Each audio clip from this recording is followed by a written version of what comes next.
નમસ્કાર મિત્રો, સ્વાગત છે તમારું આપણી આ યુટ્યુબ ચેનલમાં જેનું નામ છે ગુજરાતી જીકેની જમાવટ. આજના વિડીયોમાં આપણે વાત કરવા જઈ રહ્યા છીએ મિત્રો, કર્મચારીઓ અને પેન્શનર્સો માટે સરકારે ડબલ ગિફ્ટ આપી છે. ડીએ સિવાય અન્ય 9 ભથ્થાઓ પણ વધ્યા છે અને 2 મહિનાનું જે એરિયસ છે તેનો પણ લાભ મિત્રો કેન્દ્રીય કર્મચારીઓ અને પેન્શનર્સોને સરકાર આપવા જઈ રહી છે અને એપ્રિલ મહિનાથી ખાતામાં મિત્રો પગાર વધીને આવશે તેવી પણ હાલ માહિતી સરકાર દ્વારા બહાર પાડવામાં આવી છે. તો વિડીયોમાં આપણે જાણીએ મિત્રો કે ડીએ સાથે અન્ય કયા 9 ભથ્થાઓ પણ વધશે અને 2 મહિનાનું એરિયસ કઈ રીતે સરકાર દ્વારા ચૂકવવામાં આવશે કેન્દ્રીય કર્મચારી પેન્શનર્સને. તમામ માહિતી આજના વિડીયોમાં મેળવીશું. તો વિડીયોના અંત સુધી બનાવી રહેશો અને જો ચેનલમાં નવા હોય તો અમારી ચેનલને સબસ્ક્રાઇબ કરી બાજુમાં રહેલું બેલ આઇકોન દબાવી ઓલ નોટિફિકેશન ઓન કરજો, જેથી કરીને ચેનલ પર મૂકવામાં આવતા વિવિધ ભરતીઓના નોટિફિકેશન, વિવિધ ભરતીઓના પરિણામ સાથે જીકેના વિડીયો અને સરકારી કર્મચારી પેન્શનર્સ યોજનાઓને લગતા આવા પરિપત્રો તમને સરળતાથી ઉપલબ્ધ થઈ જાય. કેન્દ્રીય કર્મચારીઓ અને પેન્શનર્સોનું મોંઘવારી ભથ્થું વધીને 50% થઈ ગયું છે. અન્ય 9 ભથ્થાઓમાં પણ વધારો કરવામાં આવ્યો છે, જેમાં એચઆરએમાં એક્સ, વાય અને ઝેડ કેટેગરીમાં અલગ અલગ 3%, 2% અને 1%નો વધારો થયો છે. આ સિવાય ટ્રાવેલ એલાઉન્સ એટલે કે ટીએમાં પણ વધારો થયો છે. કર્મચારીઓને એપ્રિલમાં આ તમામ ભથ્થાઓનો લાભ મળવા જઈ રહ્યો છે. દેશના 1 કરોડથી વધુ કેન્દ્રીય કર્મચારીઓ અને પેન્શનર્સો માટે સારા સમાચાર છે. લોકસભા ચૂંટણીની આચારસંહિતા લાગુ થાય તે પહેલાં કેન્દ્રની મોદી સરકારે જાન્યુઆરી 2024થી મોંઘવારી ભથ્થા અને મોંઘવારી રાહતમાં અનુક્રમે 4%નો વધારો જાહેર કર્યો છે.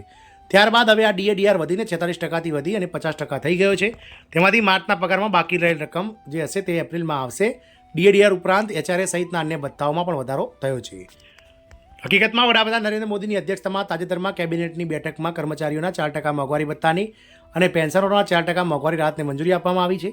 ત્યારબાદ કુલ ડીએ 46%થી વધીને 50% થઈ ગયો છે. હવે નવા દરો 1 જાન્યુઆરી 2024થી અમલમાં આવ્યા છે. તેથી જાન્યુઆરી અને ફેબ્રુઆરીના એરિયસ પણ મળશે. એપ્રિલથી ખાતામાં પગાર અને પેન્શન વધશે. આનાથી લગભગ 49.18 લાખ જેટલા કેન્દ્રીય સરકારી કર્મચારીઓ અને 67.95 લાખ કરતાં પણ વધારે કેન્દ્રીય પેન્શનર્સોને તેનો ફાયદો થશે. આ વધારો સ્વીકૃત ફોર્મ્યુલાને અનુરૂપ છે, જે 7મા કેન્દ્રીય પગાર પંચની ભલામણો પર આધારિત છે. ડીએ ઉપરાંત અન્ય 9 ભથ્થા અને ગ્રેજ્યુટીમાં પણ વધારો કરવામાં આવે છે. ડીએ ઉપરાંત અન્ય 9 ભથ્થા કેન્દ્રીય કર્મચારીઓને મકાન ભાડું, ચિલ્ડ્રન્સ એજ્યુકેશન ભથ્થું, બાળ સંભાળ વિશેષ ભથ્થું, હોસ્ટેલ સબસિડી, ટ્રાન્સફર પર ટીએ એટલે કે વ્યક્તિગત અસરોનું પરિવહન, ગ્રેજ્યુટી મર્યાદા, ડ્રેસ ભથ્થું, પોતાના પરિવહન માટે માઇલેજ ભથ્થું અને દૈનિક ભથ્થું વગેરે સાથે ગ્રેજ્યુટીનો પણ વધારાનો લાભ મળશે. આ અંતર્ગત કેન્દ્રીય કર્મચારીઓની ગ્રેજ્યુટી હવે 20 લાખ રૂપિયાથી વધારીને 25 લાખ રૂપિયા કરવામાં આવી છે. પરિવહન ભથ્થું, કેન્ટીન ભથ્થું અને ડેપ્યુટેશન ભથ્થા સહિતના અન્ય ભથ્થામાં 25%નો વધારો કરવામાં આવે છે. મકાન ભાડું ભથ્થું 27%, 19% અને 9%થી વધારી એક્સ, વાય, ઝેડ કેટેગરીમાં 30%, 10% અને 20% કરવામાં આવી છે. અનુક્રમે ટકા નાણાકીય વિભાગના મેમોરેન્ડમ મુજબ જ્યારે 50% વટાવી જશે ત્યારે એચઆરએ 30%, 20% અને 10% થઈ જશે.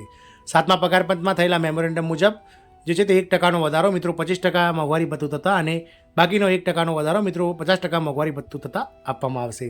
હાલમાં ઉચ્ચ ટીપીટીએ શહેરમાં ગ્રેડ 1 થી 2 માટે મુસાફરી ભથ્થું ₹1800 અને 1900 છે, જે ગ્રેડ 3 થી 8 માટે તે ભથ્થું 3600 પ્લસ ડીએ છે, જ્યારે અન્ય સ્થળો માટે આ દર 1800 પ્લસ ડીએ છે, જેથી વધારો ટીએમાં પણ વધારો થશે.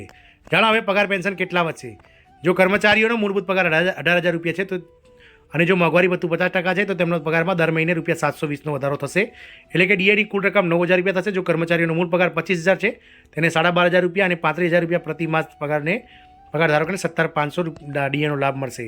જે કર્મચારીઓનો 53,500 રૂપિયાનો મૂળભૂત પગાર મળે છે, 46% ડીએ પર તેમનું મોંઘવારી ભથ્થું 24,610 છે, તે પછી 50% ડીએ થતાં તેમનું મોંઘવારી ભથ્થું 26,750 થશે. એટલે કે તેમના પગારમાં કુલ 2,140 રૂપિયા વધશે. જો કોઈ કર્મચારીનો પગાર 36,500 રૂપિયા છે તો તેને હાલમાં 16,790 રૂપિયા ડીએ મળી રહી છે. જો ડીએના 4%નો વધારો કરવામાં આવે તો તેનું ડીએસ 1,460 રૂપિયા વધીને 18,250 રૂપિયા થઈ જશે. આ સાથે જાન્યુઆરીથી એરિયસનું પણ 2 મહિનામાં એરિયસ ચૂકવાશે. 70,000 રૂપિયાના મૂળભૂત પગારવાળા કર્મચારીઓના 50%ના કિસ્સામાં 35,000 રૂપિયા તેમને ડીએ મળશે, જ્યારે 85,500 રૂપિયાના પગારવાળા કર્મચારીને 47,750 રૂપિયા પ્રતિ મહિના ડીએ મળશે. 1 લાખ રૂપિયાનો મૂળભૂત પગાર ધરાવતા કર્મચારીઓના ખાતામાં દર મહિને 4 રૂપિયા વધવાથી વધુનો ફાયદો થશે. 50% મુજબ તેમની ડીએની રકમ 50,000 રૂપિયા થઈ જશે. પેન્શન ધારકો માટે દર મહિને 4100 રૂપિયા પેન્શન મળે છે. 46%ના ડીઆર પર પેન્શનરને 18,906 રૂપિયા મળે છે. 50% ડીઆર થતાં દર મહિને 20,550 રૂપિયા મળશે. એટલે કે તેમનું પેન્શન દર મહિને 1,644 રૂપિયા જેટલું વધશે. જો કોઈ પેન્શનરનું મૂળભૂત પેન્શન 9,000 રૂપિયા છે તો તેનો ડીઆર તરીકે 4,4500 રૂપિયા મળશે. હાલમાં તેને ડીઆર તરીકે 4,140 રૂપિયા મળે છે. મોંઘવારી ભથ્થું વર્ષમાં 2 વાર વધારવામાં આવે છે. એઆઈસીપીઆઈના ઇન્ડેક્સના અર્ધવાર્ષિક ડેટાના આધારે કેન્દ્ર સરકાર જાન્યુઆરી અને જુલાઈમાં વર્ષમાં 2 વખત કર્મચારીઓના અને પેન્શનરોના ડીએડીઆરમાં વધારો કરે છે.